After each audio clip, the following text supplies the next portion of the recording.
Мындай пикирин коомдук ишмер Айжан Акылбекова Instagram баракчасына жазып чыкты. Анда мындай дейт: "Бирди көрөйүн деп калган го" деп катуу эскертип коюшат эмеспи бизде. Өтө эле чакчаңдап, кесир сүйлөп, кемсинте сүйлөп көп калгандарга.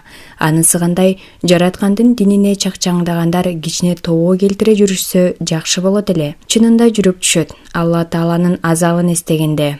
Сени жараткан заттын буйругу оюнчук, тамаша эмес. Өзүң аткара албай жүрсөң, аткаргың келбесе, эптеп жаратканына жагынайын. Колумдан келген бирдемени жасап, парыздарымдан кутулайын деп жүргөн пенделерди жөн эле койсоңор. Бүгүн сакалы, жоолугу эле бар болсо, эртең Кудай кааласа илими, адеми кулк мүнөзү, анан жаратканынын ыраазычылыгы да болот аларда. Бардыгына убакыт керек. Булар заматта болуп калбайт. Бирок ошол сакалчан менен жоолукчан чын жүрөгүнөн жараткандын ыраазычылыгын издеп, коомун жаман нерселерден сактоого, жакшылыкты жайылтууга жанын үрөп, салымын кошоорун билиңиз. Алар сизге душман эмес. Сиз аны жек көрүп, кемсинте сүйлөп турганда дагы ачууга алдырып сизге жооп берип алса, кайра тобо кылып, сиз үчүн дагы жараткандан жакшылык сурай тургандар, деп жазат Айжан Акылбекова.